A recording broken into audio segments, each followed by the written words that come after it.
TSA documents reveal that they know airport procedures are contrived security theater.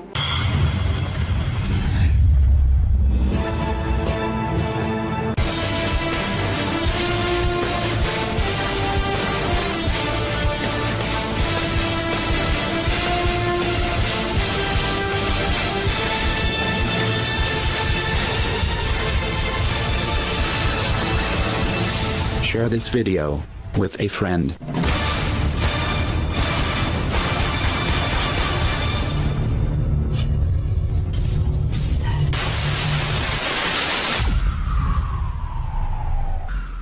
Internal TSA documents, body scanners, pat-downs, not for terrorists.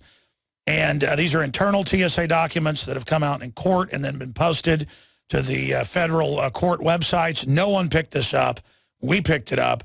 And TSA's administrative record admits invasive security procedures are ineffective and security theater. We have the quotes. This is them admitting all of it is not for terrorists. But what he also wants you to ignore is the government's own assessment of the TSA. InfoWars' Adon Salazar examined the lawsuit against the TSA of blogger and activist John Corbett. The TSA redacted what he learned in his discovery, but our writer Adon did a little digging and compared it with the unredacted pacer.gov version, where the TSA admits what we've known all along. He has a website, TSAOutOfOurPants.com. Now, John has also filed several lawsuits, and the current lawsuit that he has is on his blog post I just gave you the address for, but it is heavily redacted by the TSA. Now, one of our writers, Adon Salazar, was able to find the lawsuit on pacer.gov where, interestingly enough, the redacted portions of the TSA took out are very visible there. We can see exactly what they were concerned about. We can see exactly what they didn't want you to know. Amazing revelations from John Corbett. And in this case, the record was comprised of both public and private, and in some instances, actual classified documents. Therefore it necessitated me filing two briefs, a public one and a private redacted one for the court. Tell us what you found when you looked at these documents that they want to keep secret. So those documents are labeled for official use only, which is an administrative classification, which means the TSA can just kind of mark it that way at will and basically try and hide from Freedom of Information Act requests and things like that just by marking documents this way. There's very little oversight, very little review, but in this case the court did order that they turn over the documents for my review. In the lawsuit. And it's kind of interesting to look at this, because when we look at the redacted versus the non-redacted, you're reading through this and it says, it's in the public interest to release these documents because they contain the bombshell revelation that the TSA has, and it stops. They redact that. But then what we find on pacer.gov is that the TSA has literally zero evidence that anyone is plotting to blow up an airplane leaving from a domestic airport. Correct. That is the conclusion that the TSA came to in their 2011 assessment.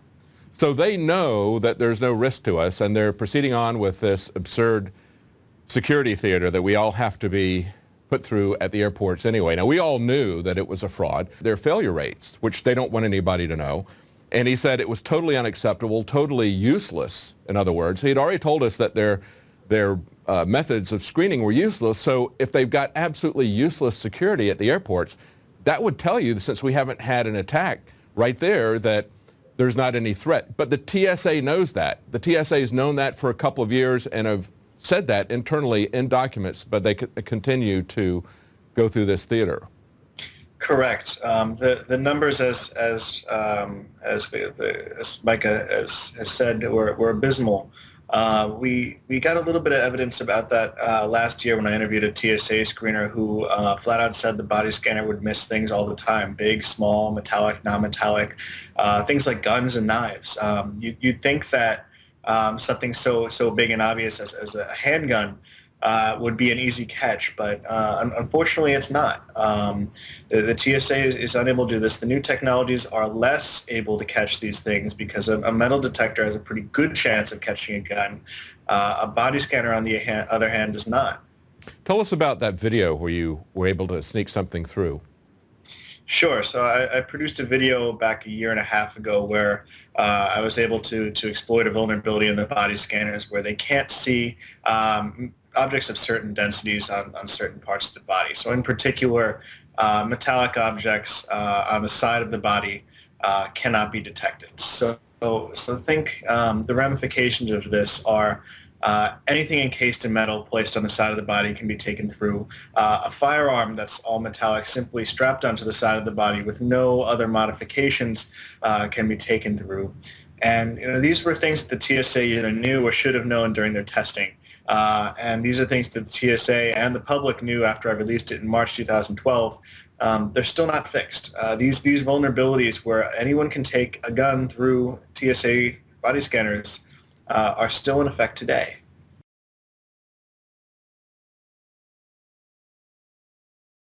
Here are several images produced by TSA nude body scanners. You'll see that the search victim is drawn with light colors and placed on a black background in both images. In these samples, the individuals are concealing metallic objects that you can see as a black shape on their light figure. Again, that's light figure, black background, and black threat items. Yes, that's right. If you have a metallic object on your side, it will be the same color as the background and therefore completely invisible to both visual and automated inspection. To put it to the test, I bought a sewing kit from the dollar store, broke out my 8th grade home ec skills, and sewed a pocket directly on the side of a shirt. Then I took a random metallic object, in this case a heavy metal carrying case that would easily alarm any of the old metal detectors, and I walked through a backscatter x-ray at Fort Lauderdale Hollywood International Airport. On video, of course.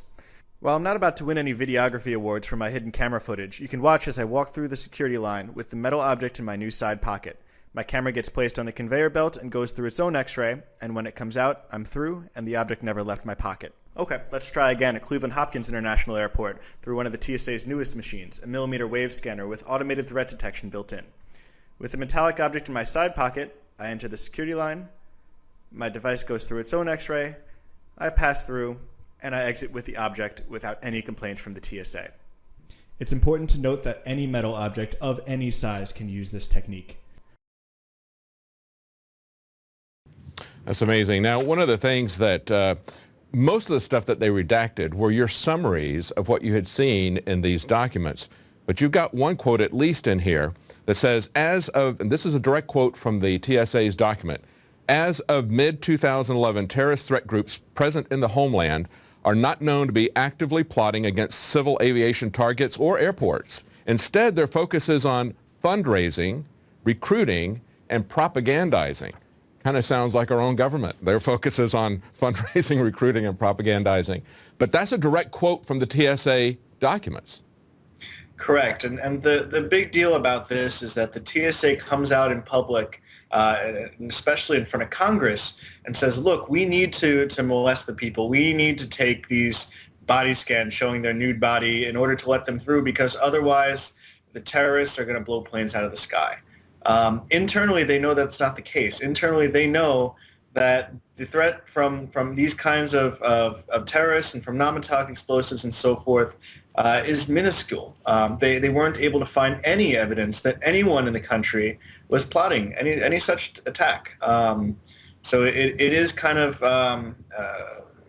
normal for our government now, apparently, to exaggerate the threat beyond any kind of reality. We saw it with the NSA telling us that if we don't let them wiretap the entire country, that there were 50-something plots that they were able to break up, and then it comes out that there maybe were one or two.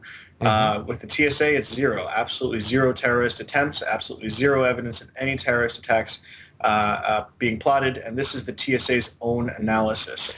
Yeah, well, the government has a lot of America scared. They come out and say that these terrorists exist in public and that we need to have these security measures. It gets a lot of people to the point where they really start to believe that the TSA is helping. The comments on the internet so far regarding this revelation that you guys posted yesterday, occasionally people comment things like, well, there's no terrorist attacks. It must show that the TSA is working. Yeah, exactly. That kind of logic is pretty crazy. It's the old bear repellent logic. I'm selling bear repellent. There are no bears. It must be working. What is working is the the control of the population. Just as I mentioned, they just passively go through it. You talk about the fact, well, hey, it looks like it's working. This is population control. This is training for the population. This is exactly what B.F. Skinner did when he would offer positive operant conditionings to his animals. Basically, you get to the airport, you want something really badly. You want to get on that plane. You're feeling pressure as far as time. You want to make sure you make your connection. And if you don't make any waves, you immediately get rewarded by them letting you get on a plane. It's exactly what B.F. Skinner did to his animals. It's just population control. Now, in your lawsuit, you also cite some legal precedents. You refer to a case, U.S. versus Aukai, A-U-K-A-I, and you say that in that decision, searches may not be more extensive or intensive than necessary to further the purpose. And also, seizures must be evaluated against a reasonableness test that balances the threat against the efficacy and the intrusiveness of the search. That's in Illinois versus Lidster. Correct. So we've got some clear legal... stands for the prospect that the government is demanding to search us without probable cause, without a warrant, and we call this, or they call this, an administrative search, and it's a narrow exception to the Fourth Amendment that the Supreme Court has carved out. But the exception is contingent on the TSA searching only for things that constitute a direct threat to aviation safety. So if the TSA begins to search for drugs or to search for child porn or to search for evidence of other kind of general criminality, they've broken that narrow exception and they're just conducting a warrantless search. Right. This applies here because these full body scanners are not calibrated to detect weapons or bombs. They're calibrated to show everything. And that's not a narrow search anymore. That's a search to find anything that they can possibly find. Yeah, it's a dragnet search. It's very much like what Snowden is complaining about, and it's great that people are seeing that, but people have become pacified about the TSA when this is an actual physical search of your person, not just looking into your computer. They're actually physically searching you, and we see all evidence that they're going to take this elsewhere because they are the Transportation Security Administration. It's not the Airport Security Administration. They're taking this already to the streets. We've definitely seen a slippery slope, not just predicted it, but it's happening. Yes. These exceptions are carved out from the Fourth Amendment that kind of seem sort of reasonable at the time that they do it. Like 30 years ago when air piracy was a big deal, they said, all right, put some metal detectors in airports. And look at where that got us. That got us to literally have the government touching us, to have them putting in these high-tech nude body scanners that don't actually work, but are certainly quite invasive. And on the other side with the NSA and essentially taking in everyone's data and saying, well, we're not going to look at it. We're just going to keep it around in a locked box. So that's how we're getting around the Fourth Amendment. That's right. This slippery slope has to stop, or else it will end with no privacy at all. And amazing that people would stand for this. Like I said, this is worse than what's going on with the NSA because they're actually invading your body, not just your information. In my opinion, it's even worse. But thank you so much, John, for your efforts on this. We'll be following this very closely. Thank you. Take care. Thank you. Bye-bye.